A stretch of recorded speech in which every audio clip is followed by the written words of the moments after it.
kita yang lagi menyusui nih dok, apa yang harus dilakukan supaya kita bisa mempertahankan produksi ASI kita supaya cukup untuk bayi kita, dokter? Bagaimana kita bisa membantu atau mencegah ya, membantu memanage ASI yang belum maksimal, belum cukup, atau misalnya bayinya belum bisa mendapatkan yang cukup. Hari pertama sampai ketiga ASINya relatif belum terlalu kelihatan, belum keluar, masih cuman titik-titik di areola puting atau di puting, kemudian masih belum warna putih seperti susu, itu ya masih wajar. Jadi untuk bisa mendapatkan ASI yang cukup itu ada 4 hal yang harus harus normal ya. Yang pertama tentu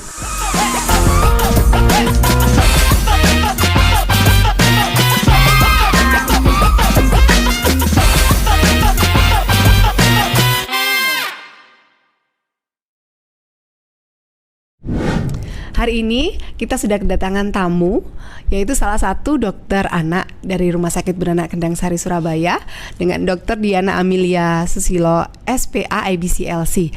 Nah, apa yang kita bahas hari ini, kita akan mendiskusikan tentang ASI kurang, mitos atau fakta. Nah, topik tentang ASI kurang ini adalah salah satu topik yang sering kali ditanyakan oleh ibu ketika datang untuk periksa ke dokter anak, khususnya bunda-bunda yang saat ini sedang menyusui. Nah, sebenarnya ASI kurang ini mitos atau fakta ya? Nanti kita akan tanyakan ke narasumber yang sudah hadir siang hari ini. Selamat siang Dokter Diana. Selamat siang Mbak Didi. Apa kabar ini dokter? Baik, terima kasih. Sehat ya? Sehat dokter. Hari ini kita cerah ya dokter ya, berwarna-warni, hijau dan pink ini. Semoga hari-hari kita juga kedepannya selalu berwarna-warni ya dokter ya. Dan kalau kita ngobrol tentang menyusui ini, banyak cerita ya dokter ya. Kalau saya dengar cerita dari setiap ibu-ibu yang menyusui ini, sama-sama menyusui tapi ceritanya berbeda-beda. Betul ya dok ya? Betul. Perjalanan menyusui setiap ibu kan masing-masing unik ya. Nggak bisa sama setiap ibu. Jadi Mbak Didi juga, saya juga, ya, setiap ibu yang pernah hamil, melahirkan, menyusui kan punya perjalanannya sendiri-sendiri, dan itu nggak bisa dibandingkan sebetulnya dengan ojo dibanding-banding kayak gitu ya dok ya, ada lagunya ya. Jadi yang seperti disampaikan dokter Diana, kalau misalnya bunda saat ini sedang menyusui, ada pasti punya cerita-cerita sendiri, bahkan tidak sama ya dokter ya, antara misalnya ini anak kedua, menyusui anak pertama, walaupun sama-sama dari satu orang ibu, ternyata ceritanya bisa berbeda. Nah, hari ini kan kita mau ngobrol tentang ASI kurang ya dokter.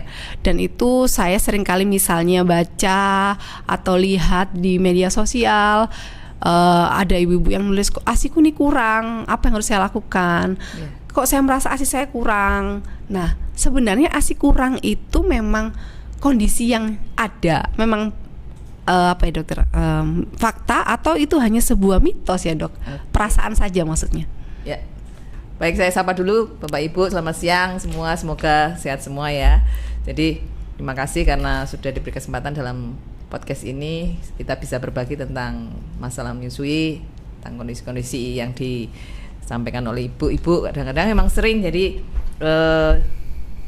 merasa ASI kurang itu adalah sebagai penyebab tersering seorang ibu untuk memberikan tambahan suplementasi susu formula ya, atau berhenti menyusui.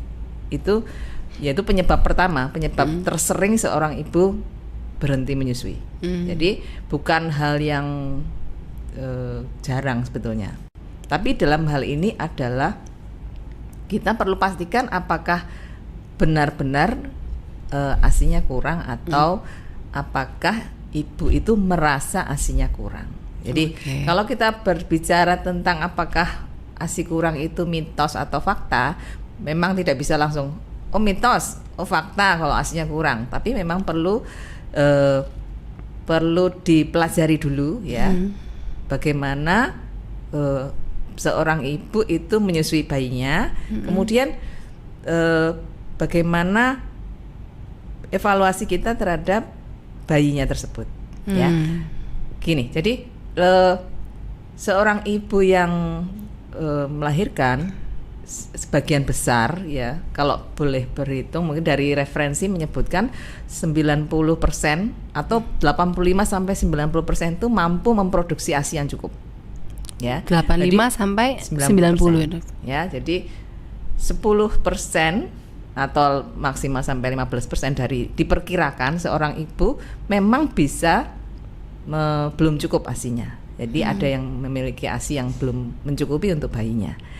Berarti kan kira-kira sekitar 1 dari 10 ibu. Itu jumlah yang tidak terlalu banyak. Artinya bila kita seorang ibu, sekarang ibu sedang menyusui, tentu sangat besar kemungkinan bahwa produksi ibu akan cukup, gitu ya. Jangan memikirkan bahwa kita yang dari 1 dari 10-nya, pikirkanlah bahwa kita 9 dari 90%-nya itu ya.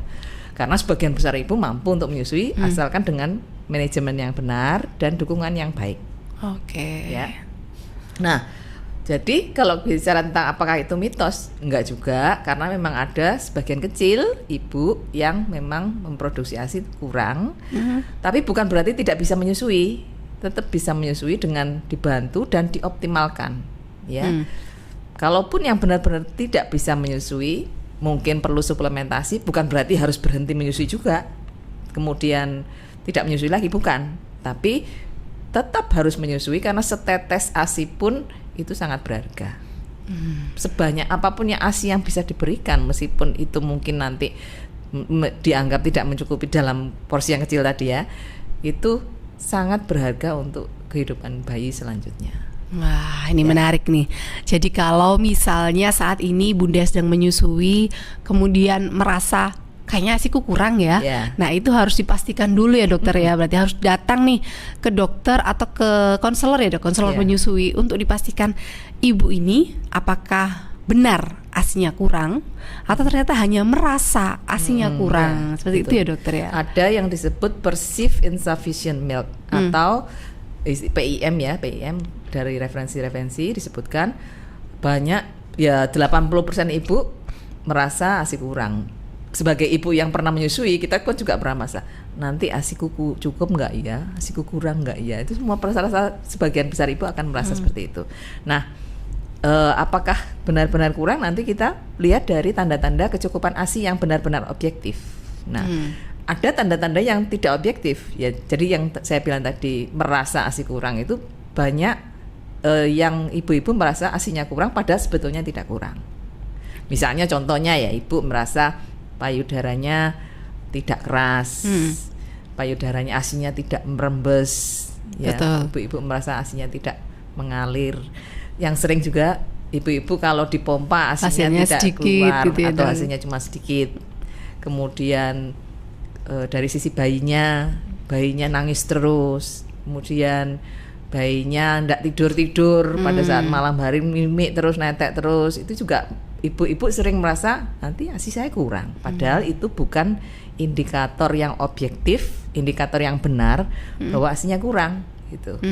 Beberapa hal itu, banyak hal-hal yang dianggap misalnya payudaranya lembek gitu ya, gitu ya, merasa bahwa kok nggak keras ya, gitu ya. Betul, biasanya kan yang sering kali dibandingkan tadi ya, Dok ya. Kakak saya bisa ketika nyusui payudaranya bisa keras, bisa kencang, nah saya kok nggak pernah penuh. Kemudian kok tadi dokter sampaikan nggak pernah tuh ada yang rembes kayak gitu ya, dokter ya. Berarti itu sebenarnya merupakan tanda yang seolah-olah ya, dokter, tanda yang mengaburkan bahwa seolah-olah ASI ibu ini kurang. Nah, kalau ada tanda yang mengaburkan berarti ada tanda pastinya kan, Dok, bahwa ASI ibu ini benar-benar kurang. Ya. Apa itu, dokter? Yang benar-benar objektif ada hanya dua. Produksi urin dan BAB dan berat badan. Itu tok. Hanya aja. dua itu aja, Dok. Dua tok. Berarti dari sekian banyak ya, tadi bayinya sering nangis, kemudian nyusunya lama atau tadi ASInya nggak ngerembes, dipompa sedikit, itu berarti bukan menanda ya, Dok ya. Jadi ayah bunda hanya dua saja ternyata tanda ASInya kurang. Tadi kenaikan berat badan ya, dokter. Dan yang tadi pipis, produksi urin dan BAB. Wow, oke.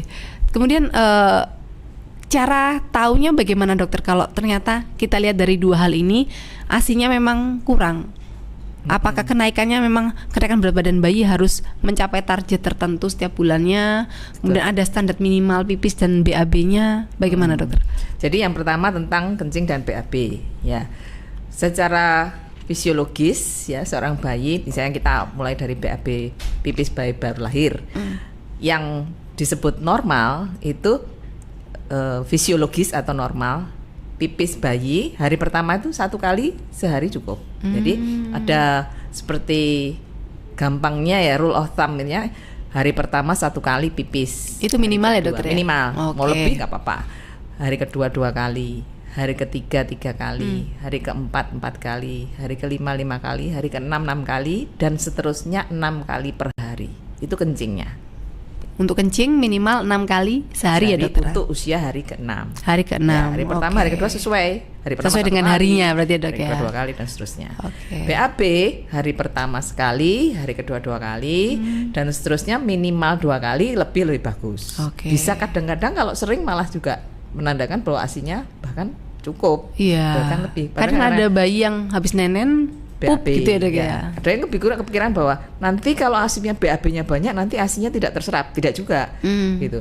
Malah semakin banyak BAB-nya berarti ASI-nya berarti yang diasup oleh anaknya, diminum oleh anaknya pasti lebih banyak.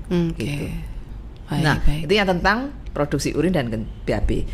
Yang tentang kenaikan berat badan itu juga kita perlu tahu pola penurunan berat badan setelah lahir, kemudian kenaikan berat badan setelah itu ya.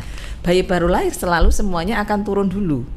Ya, jangan mengharapkan bayi baru lahir kemudian setelah lahir kemudian beratnya naik langsung. Enggak, pasti dia turun. Ada dulu. fase turun ya, ada fase ya? turun. Seperti apa ya? Seperti melandai dulu ke bawah kemudian naik lagi.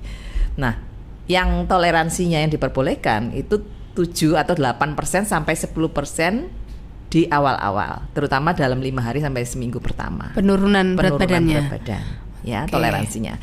Kalau sudah lebih dari 8 sampai 10% memang kita perlu waspada apakah memang asupannya kurang atau ada masalah lain, misalnya bayinya sakit gitu ya. Nah, itu harus diukur karena biasanya kalau setelah bayi lahir kan biasanya ditimbang setiap hari. Betul. Kemudian pada saat kontrol ditimbang lagi. Makanya perlu diketahui berat badan awal, kemudian berat badan pulang, berat badan saat kontrol gitu. Oke. Nah, setelah 2 minggu paling tidak bayi harus kembali ke berat lahir. Jadi, ke berat lahirnya ya dokter ya? Return to birth weight atau kembali ke berat lahir diharapkan pada usia 2 minggu. Gitu.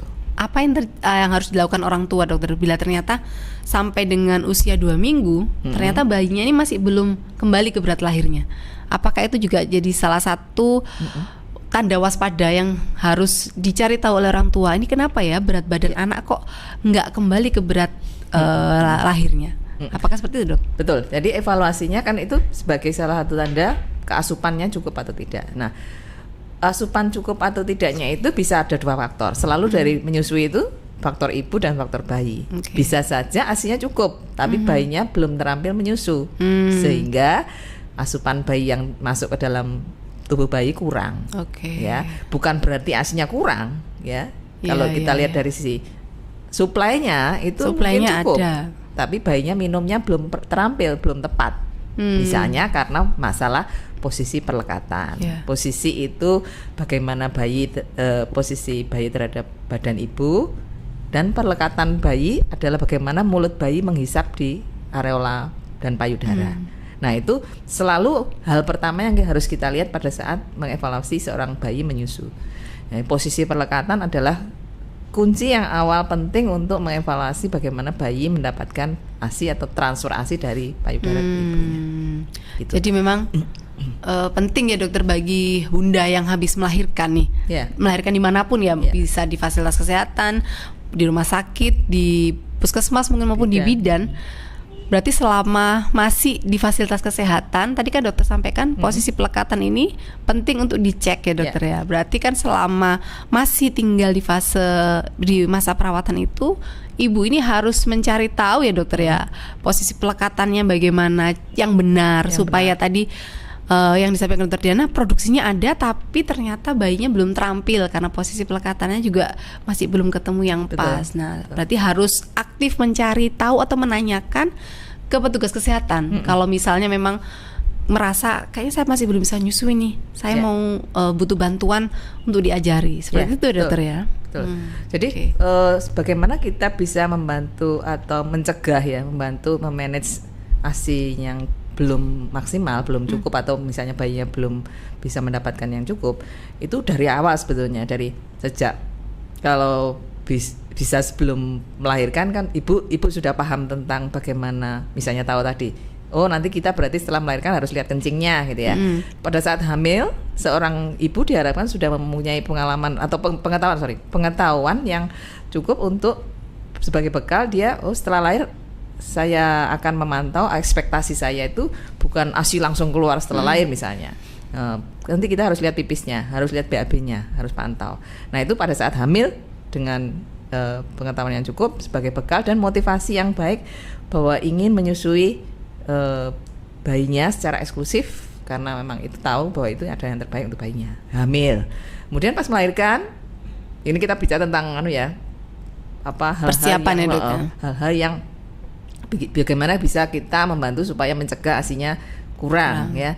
Kemudian bagaimana pada saat melahirkan kita memilih tempat fasilitas kesehatan atau tenaga kesehatan yang mendukung untuk bagaimana bisa membantu kita untuk bisa menyusui dengan efektif, bisa menyusui dengan baik dan membantu tadi melatih posisi perlekatan setelah melahirkan. Nah, poin-poin yang penting lagi pada saat melahirkan itu adalah sesegera mungkin melakukan inisiasi menyusui dini. Kemudian dengan inisiasi menyusui dini ini bayi akan sesegera mungkin melekat pada dada ibu, kemudian bisa mencari areola puting ibu, kemudian bisa menghisap. Nah itu sebagai stimulasi pertama yang sangat penting pada payudara ibu untuk bisa mengeluarkan ASI. IMD itu penting sekali dan itu sudah wajib pada bayi-bayi dan ibu yang tidak ada masalah. Ya, seluruh tenaga kesehatan, seluruh fasilitas kesehatan harus melakukan IMD.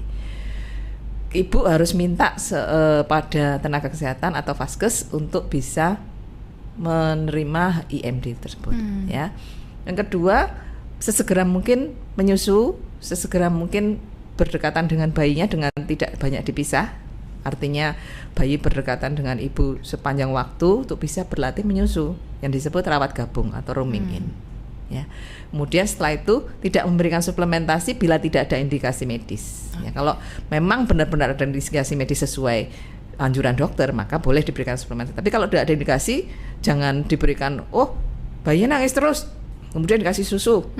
Nah, itu malah akan membuat rangsangan pada payudara di awal-awal yang mungkin masih belum terstimulasi, rangsangannya menghilang sehingga kesempatan untuk bisa memproduksi ASI yang cukup ya itu terlewatkan gitu.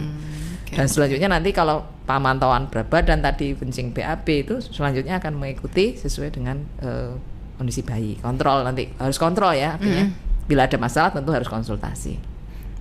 Oke, jadi ternyata memang untuk menyiapkan tadi ya, untuk menyiapkan supaya kita bisa prepare ASI-nya supaya mencukupi kebutuhan bayi tadi ya dokter ya.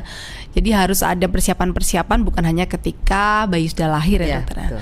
Nah, kemudian berbicara tentang produksi ASI nih tadi dokter juga menyampaikan juga perlu menstimulasi supaya produksinya juga maksimal. Sebenarnya produksi ASI ini terjadi kapan ya dokter? Apakah ketika bayinya lahir atau ketika ibu ini sedang hamil, lebih tepatnya kapan ASI itu diproduksi? Betul. Jadi pada saat ibu sedang hamil trimester kedua sekitar 10 sampai 14 minggu itu sebetulnya produksi ASI sudah mulai ada. Yang disebut kolostrum ya.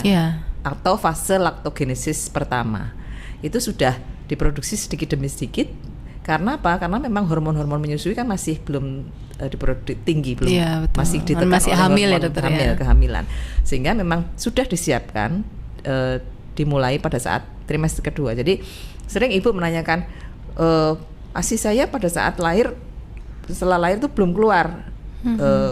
Sebetulnya bukan belum ada, memang mungkin belum kelihatan keluar, tapi sudah ada di dalam payudara.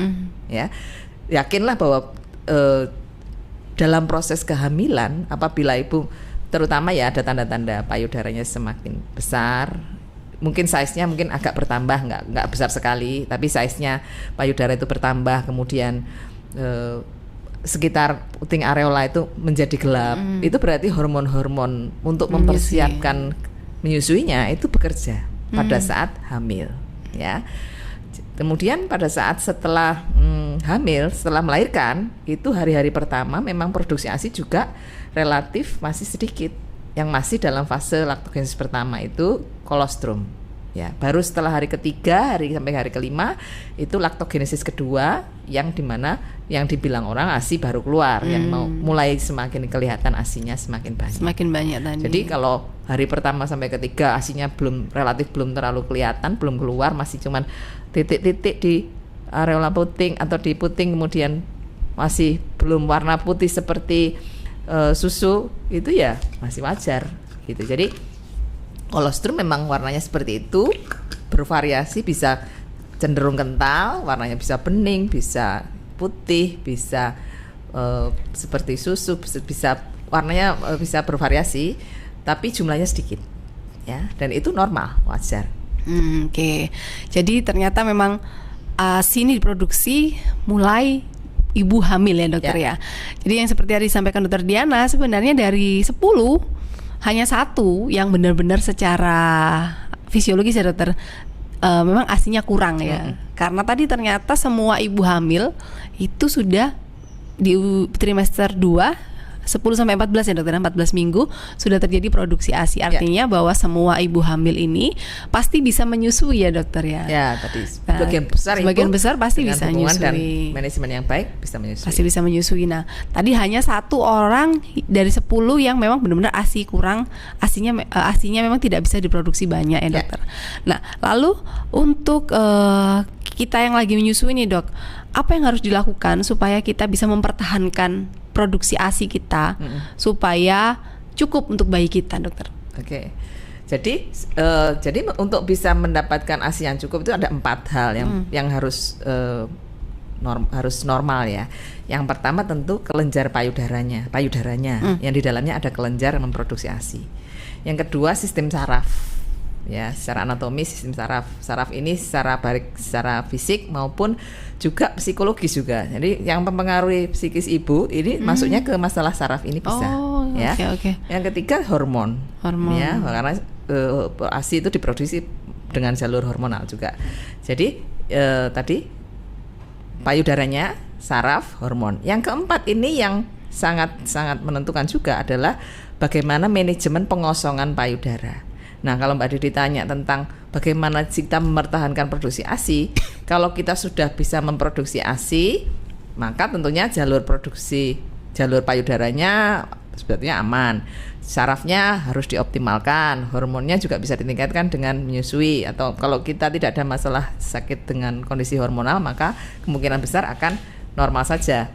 Nah, kemudian pada saat apabila kita ingin memproduksi ASI kita meningkat, pengosongan ASI itu adalah yang paling bisa membantu untuk meningkatkan produksi ASI. Artinya menetek sesering mungkin, kemudian memperbaiki posisi perlekatan, kemudian ASInya tidak dibatasi, tidak diberikan jam tertentu. Artinya bayi sesering mungkin, sesuka bayi dia ingin menyusu boleh diberikan. Itu akan sangat membantu untuk mengosongkan payudara, sehingga payudara akan merasa bahwa saya perlu untuk memproduksi lagi. Sehingga cara untuk meningkatkan produksi ASI adalah dengan mengosongkan seoptimal mungkin, seefektif mungkin gitu. Caranya dengan apa? Tadi sesegera mungkin menyusui IMD. Kemudian rawat gabung, bayi tidak dibatasi berdekatan dengan ibu, menyusui sesering mungkin, tidak ada jam tertentu, bukan seperti mitos kadang menyebutkan 2 jam, 3 jam baru minum, enggak juga. Bayi boleh minum sesering mungkin dia mau, misalnya malam hari terutama yang disebut cluster feeding atau ASI yang malam hari terutama ya, sering sekali minum di malam hari ya, itu tidak perlu dibatasi. Karena memang secara hormonal produksi hormon-hormon menyusui itu aktif atau banyak di malam hari. Jadi menetek di malam hari adalah salah satu juga cara untuk bisa meningkatkan produksi ASI. Oke. Ternyata ada 4 hal yang tadi disampaikan Dokter Diana, bukan hanya dari faktor luar ya ternyata Dokter Diana, justru dari payudara, kemudian saraf, lalu hormonal dan pengosongan payudara. Nah, pengosongan payudara ini ternyata juga penting sekali untuk merangsang produksi ASI supaya selalu terjaga. Jadi, nah kalau seperti itu berarti yang sering kali saya dengar dokter, kalau mau ASInya banyak, sering-sering dipompa atau sering diperah. Nah, itu betul atau enggak dokter? Jadi pendapat gini, itu. Jadi pompa itu sebagai alat bantu, ya. Yang utama dan yang paling efektif bisa merangsang karena sistem saraf tadi, saraf hormon itu terangsang dengan baik apabila bayi melekat pada ibunya, menyusu langsung pada ibunya, ya, yang efektif, ya. Jadi pompa apabila ada indikasi dilakukan pemerahan boleh sebagai alat bantu atau metode untuk membantu mengosongkan, tapi bukan sebagai utama. Yang sering sekali ibu-ibu juga begitu melahirkan kemudian karena semangat sekali maka ibunya terus sudah punya alat perah, ya. Pompa sudah siap, sudah disteril, kemudian hari pertama langsung ingin memerah. Artinya pada saat fase masih kolostrum itu ibunya sudah ingin mengeluarkan ASI. Nah, pada dasarnya sebetulnya kalau kita melihat fisiologinya ASI itu pemerahan pada saat awal-awal itu tidak terlalu efektif juga karena apa? Jumlahnya masih sedikit. Pada kondisi bayi normal ya, lain pada kondisi bayi sakit misalnya. Pada kondisi bayi normal itu bayi akan mampu untuk membantu untuk mengosongkan merangsang produksi ASI secara alami tanpa harus dikeluarkan secara artifisial atau dengan alat. Nah, memang berbeda kalau kondisinya memang bayinya bayi sakit, misalnya bayi harus dirawat karena prematur atau bayi sakit harus dipisahkan dari ibunya, maka alat bantu inilah yang membantu supaya pada saat bayinya tidak bisa menyusu langsung payudara diperah supaya bisa merangsang produksi ASI. Tapi jangan menggantikan hisapan mulut bayi itu dengan alat perah. Gitu. Kalau bayinya baik-baik saja, ibunya juga baik, sehat semua, biarkan bayi berdekatan dengan ibu skin to skin sesering mungkin, bayinya menghisap sesering mungkin. Itu aja sebenarnya prinsip. Memerah kalau memang ada indikasi nanti boleh, artinya misalnya perlu untuk membuat stok, misalnya ibunya bekerja atau misalnya payudaranya terlalu keras, produksinya over, terlalu banyak, kadang-kadang kita perlu meredakan nyeri dengan memerah, boleh. Tapi juga jangan artinya jangan sampai menjadi alat perah ini menjadi sesuatu yang terbebani ibu. Kadang-kadang ada ibu yang bahkan harus memerah rutin karena produksinya terlalu banyak. Itu membuat ibunya jadi tergantung dengan pompa. Itu juga nggak nyaman dan kadang-kadang agak risiko terhadap terjadinya oversupply atau bahkan menjadi berkembang menjadi sumbatan atau hati-hati menjadi keradangan pada payudara. Tadi dokter kan menyampaikan kalau ada ibu yang memang benar-benar ASInya kurang gitu karena kondisinya yang kondisi fisiologis ibu sehingga memang kondisi ASInya memang benar-benar kurang. Nah, kalau untuk ibu yang memang ASInya kurang, adakah intervensi yang bisa dilakukan dokter untuk kita bisa menaikkan produksi ASInya? Baik. Jadi ada kan sesuai dengan 4 hal tadi ya. Misalnya ibunya memang secara anatomi itu ada yang disebut insufficient glandular tissue atau hipoplasia kelenjar payudara, hipoplasia mama. Memang kelenjarnya itu tidak berkembang dengan sempurna. Jadi itulah yang menyebabkan produksi ASInya jadi kurang. Itu kalau secara referensi itu disebut hanya sekitar kurang dari 2%, ada yang menyebutkan mungkin sampai 4-5%. 4-5% itu yang benar-benar menyebabkan tadi dari 10-15% itu. Memang kelenjar payudaranya tidak terbentuk sempurna. Nah, kalau kelenjarnya tadi kan 4, yang pertama kelenjar payudaranya, maka sarafnya yang harus distimulasi dengan baik, ya, baik tadi secara anatomi dengan merangsang sesering mungkin, bisa dengan hisapan bayi, bisa dengan pengosongan juga. bisa dengan psikologis yang dibangun bahwa meskipun dibuat ibunya juga percaya diri, artinya dan artinya gini, menerima dengan kondisi misalnya memang payudaranya tidak berkembang dengan sempurna, sehingga dia mempunyai target-target produksi ASI yang pelan-pelan ya, artinya short term target, pelan-pelan, makin lama makin berkembang. Kemudian ketika pengosongan yang keempat tadi, yang jalur pengosongan sesering mungkin dengan mengosongkan tadi sesering mungkin. Jadi misalnya ada masalah di satu hal, kita bisa boosting ASINya, peningkatan ASINya dengan 3 hal yang lain gitu. Nah, terkait dengan hormon, kadang-kadang ada obat-obatan yang bisa membantu pada ibu yang memang benar-benar memerlukan, ya. Obat-obatan galaktogok, kalau istilah kita ada yang medis, ada yang herbal, ya. Nah, tentunya kalau itu harus sesuai dengan indikasi dan dengan resep dari dokter. Yang herbal mungkin ibu-ibu sekarang sudah banyak sekali beredar di mana-mana. Ini pelancar ASI ya dokter ya? Oke. Jadi produk-produk pelancar ASI herbal itu juga sudah banyak sih. Tapi pada dasarnya kalau ibu tidak memerlukan galaktogok secara tidak harus menggunakan itu, sebenarnya tidak masalah, karena dari tadi anatominya normal, kemudian jalur sarafnya juga normal, hormon-hormon secara alami normal, pengosongannya sering, itu tidak memerlukan galaktogok sebetulnya. Jadi pada ibu yang memang tadi misalnya dengan kelenjar payudara yang tidak terbentuk, ada indikasi diberikan suplementasi seperti itu. Oke ya. Demikian juga terus kalau memang pada saat kita pantau ternyata ASINya belum mencukupi, ada indikasi diberikan suplementasi selain ASI, maka itu akan membantu supaya ibunya juga bisa tetap menyusui, tapi memantau kondisi bayinya juga tetap normal. Tentunya ibu akan kepikiran kalau memang produksi ASINya kurang, tapi bayinya juga tidak berkembang dengan baik, tumbuh kembangnya kan juga akan membuat jadi produksi ASI juga bisa terganggu karena ibunya merasa khawatir, ya. Apabila memang ada indikasi diberikan suplementasi, maka tentunya sesuai indikasi medis, dokter yang menentukan, bukan diputuskan sendiri ya dokter ya. Maka bisa diberikan suplementasi selain ASI. Ya. Saya pernah tertarik dengan yang tadi dokter sampaikan, galaktogok tadi ya dokter ya. Jadi karena masyarakat kita ini sering dibombardir iklan ya dokter ya. Betul. Jadi pernah saya waktu menyusui kapan lalu itu ditanya dokter, minum pelancar ASI apa? Saya waktu itu nggak pernah minum pelancar ASI, jadi minum apa ya? Karena memang tidak minum. Nah, jadi kalau dari penjelasan dokter, ternyata pelancar ASI itu nggak wajib dikonsumsi ya dokter. Betul. Ya. Kalau misalnya memang tidak ada indikasi benar bahwa ASINya kurang ya. Seperti itu ya dokter ya. Betul.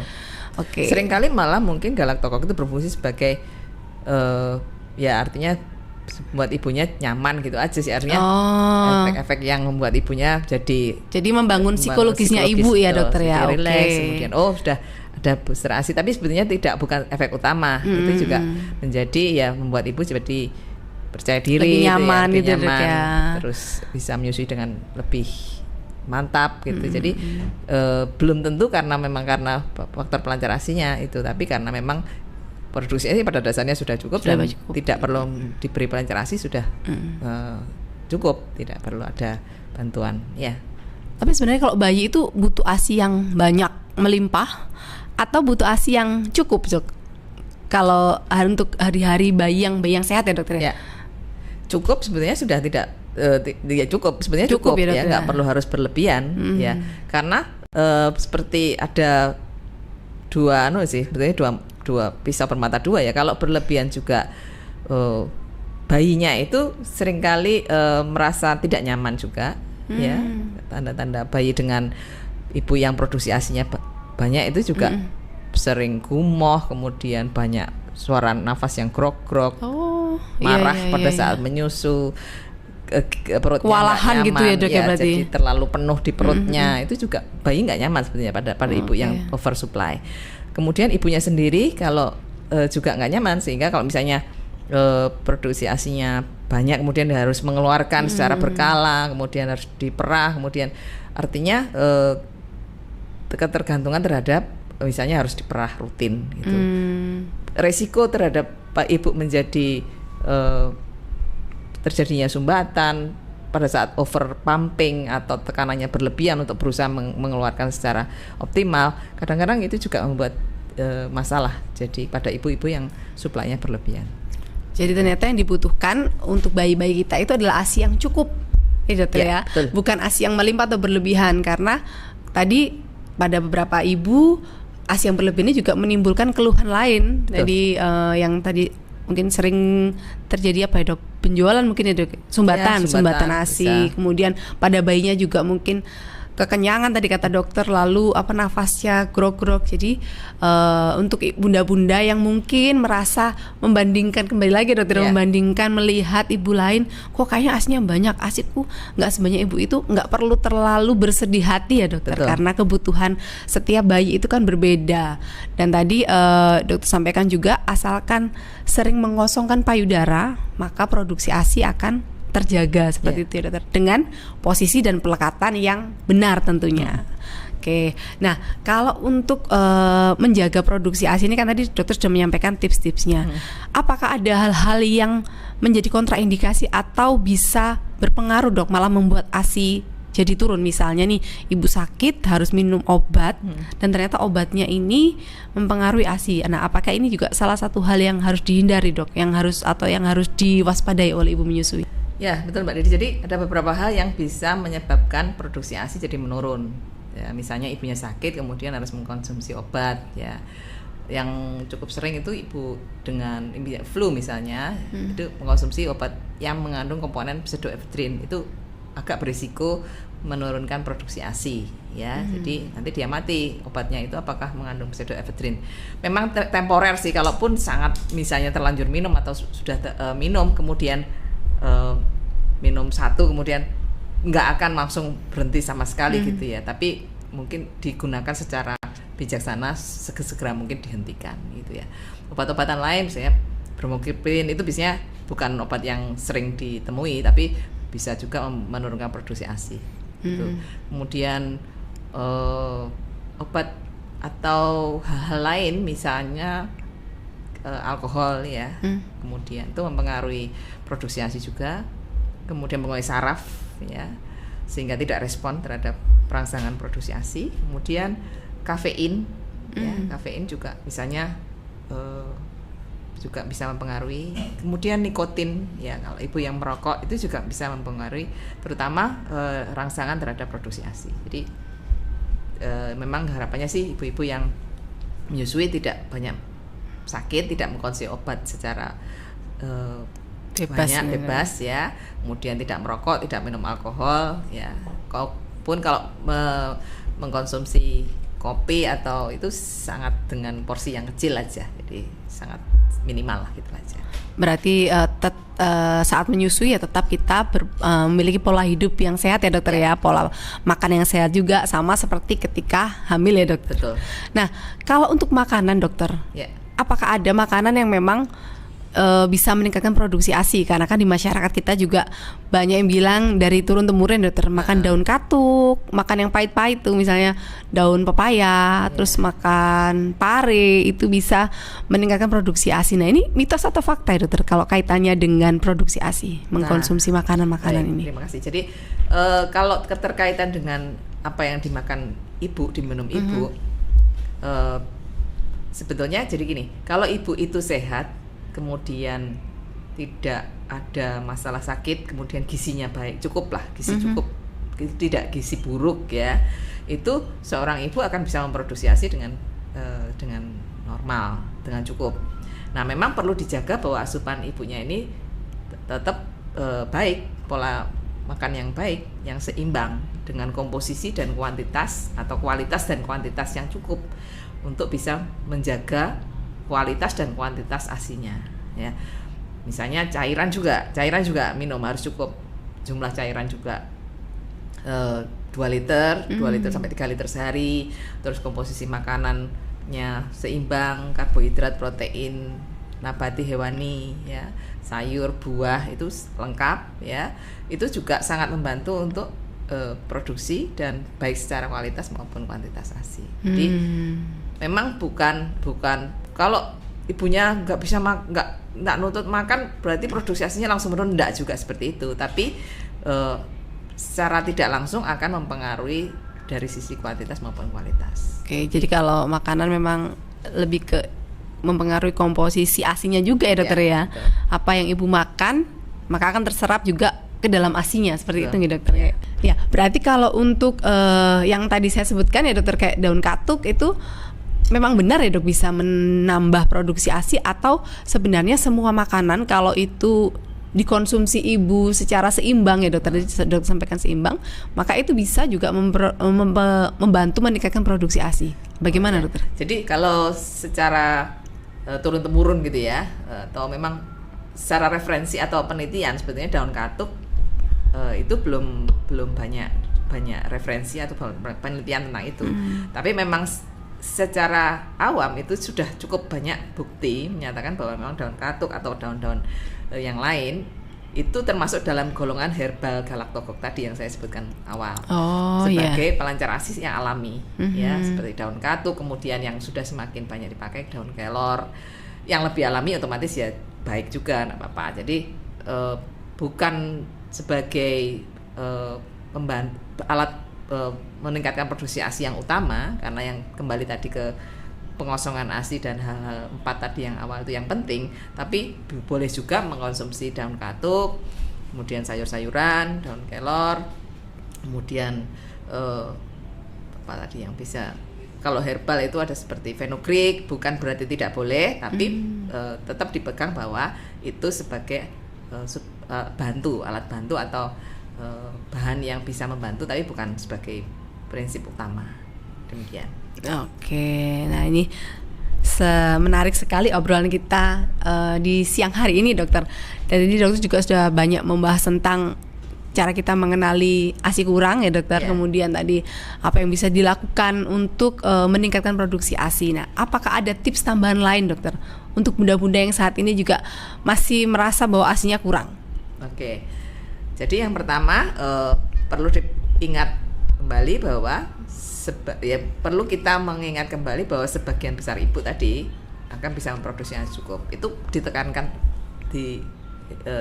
pahamkan ke diri kita sendiri bahwa itu adalah hal yang utama, bahwa 90-95% ibu itu akan bisa memproduksi ASI dengan cukup.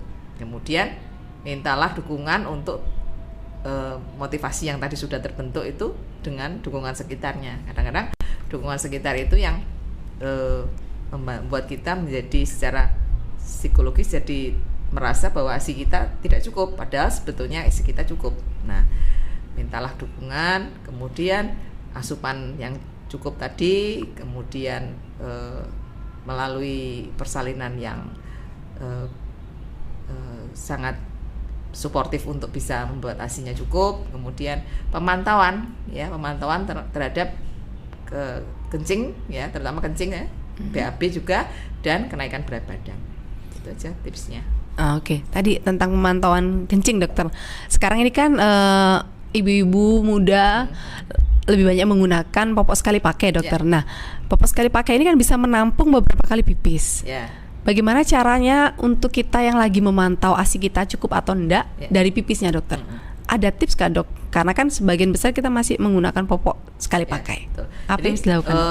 Kalau terkait dengan penggunaan popok sekali pakai, anjuran dari kita kan harus melihat 3-4 jam sekali popoknya, mengganti tiap 3-4 jam untuk bisa memantau kencingnya minimal 6 kali. Kalau 3 jam sekali kan berarti kurang lebih 8 kali. Kalau 4 jam sekali kan berarti minimal 6 kali. Itu harus. Jadi pada prinsipnya sebetulnya penggunaan popok sekali pakai itu setiap kali bayi pipis harapannya juga berganti sebetulnya. Tapi mungkin tidak harus 1 jam atau tiap kali pipis bisa, tapi 3-4 jam paling tidak harus ada pipisnya dan diganti ya.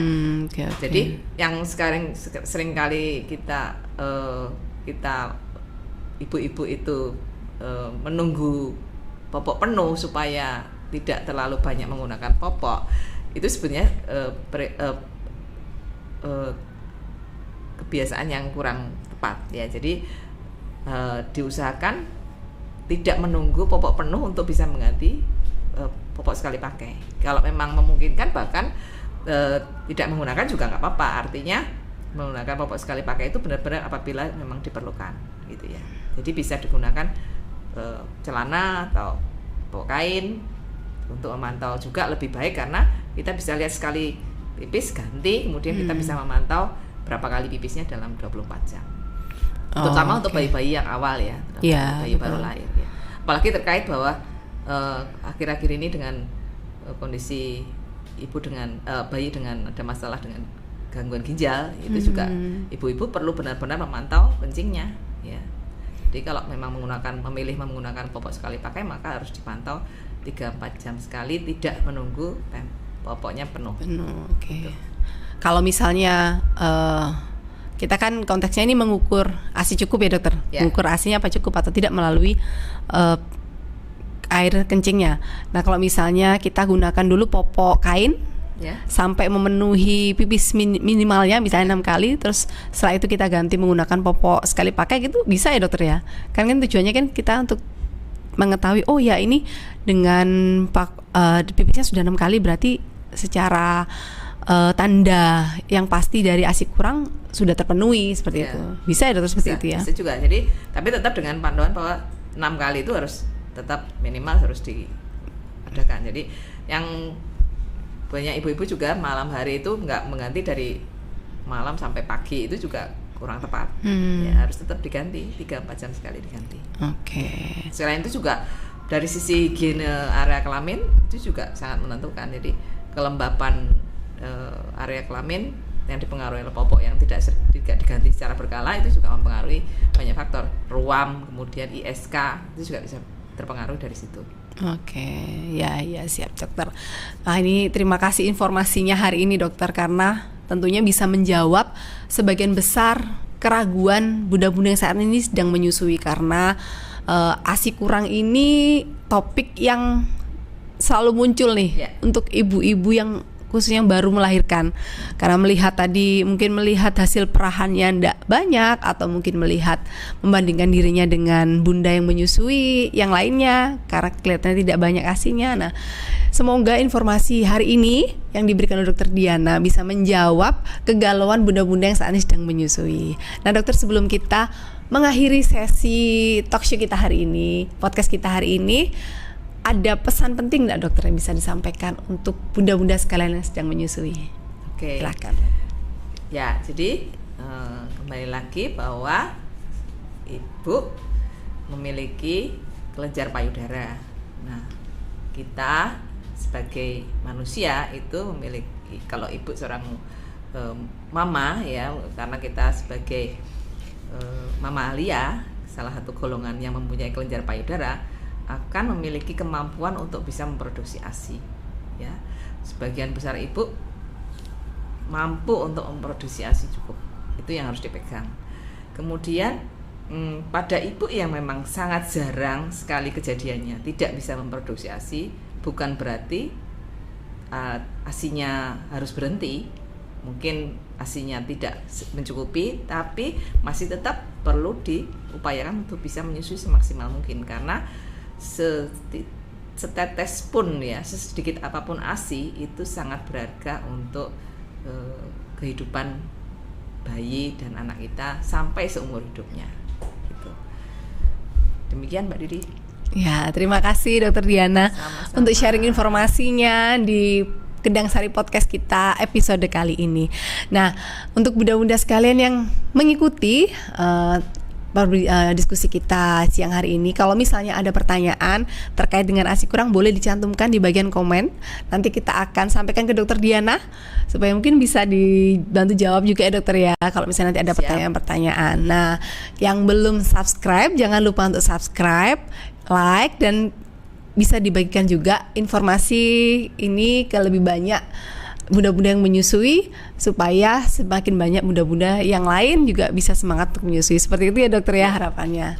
Dokter, nanti di sesi yang lain boleh ya kita undang lagi dok, untuk kita ngobrol-ngobrol tentang tema-tema menarik yang lainnya. Ya, nanti kalau untuk bunda-bunda yang juga ingin ketemu dengan Dokter Diana langsung, silahkan mampir ke RSCA Kendang Sari. Kami beralamat di Jalan Raya Kendang Sari nomor 38. Bisa mampir di sana untuk ketemu dengan Dokter Diana. Ya, untuk jadwal, informasi jadwal dan pelayanan kami, nanti bisa menghubungi layanan pelanggan kami di 0822 5725 1113. Terima kasih Dokter Diana sudah berkenan main di Kendang Sari Podcast kita di episode kali ini. Sehat selalu Bu Dokter. Ya, selamat beraktivitas kembali. Sampai jumpa Ayah Bunda. Sehat selalu. Sampai jumpa.